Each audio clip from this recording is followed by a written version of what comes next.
প্রত্যেকটা ম্যাচের ক্ষেত্রেই একটা রিভিশন সাইকেল কমপ্লিট করতে হয় ভাই, এটা তো আপনি আমার থেকে ভালো। আমি ম্যাথ পারি না।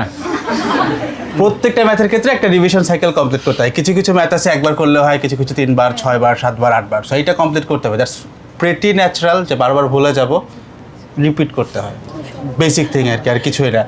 মানে আমার একটা অভ্যাস ছিল এরকম যে রেগুলারলি সন্ধ্যার টাইমে প্রবাবলি ভুলে গেছি, ভুল হতে পারে, ওই টাইমে আমি জাস্ট ভাবতাম যে আমি এই দিনে কি কি ভুলছি, লাইক প্রবাবলি ডিফারেন্সিয়েশন ভুলছি, প্রবাবলি ইন্টিগ্রেশন ভুলছি, কোনটা ভুলছি ওইটা রিভাইজ দিতাম, রেগুলারলি করতাম। একদিন ইন্টিগ্রেশন ভুললে পরের দিন এটা আর ভোলার চান্স কম, সেটা রিপিটেশন সাইকেলে যাইতে হয়। And the confidence is the main কি, যে এটা সবাই বলতেছে। That's it. এখন আমি একটা কথা বলি, এই রিপিটেশন সাইকেল কোনো কিছুই ম্যাথের ক্ষেত্রে আমার কাজ করতো না। হ্যাঁ, আমাদের বলবিদ্যা আছে না, বলবিদ্যা একটা আমাদের থাকতো ম্যাথ, আর একটা থাকতো হলো ওই যে সূত্রটা প্রমাণ।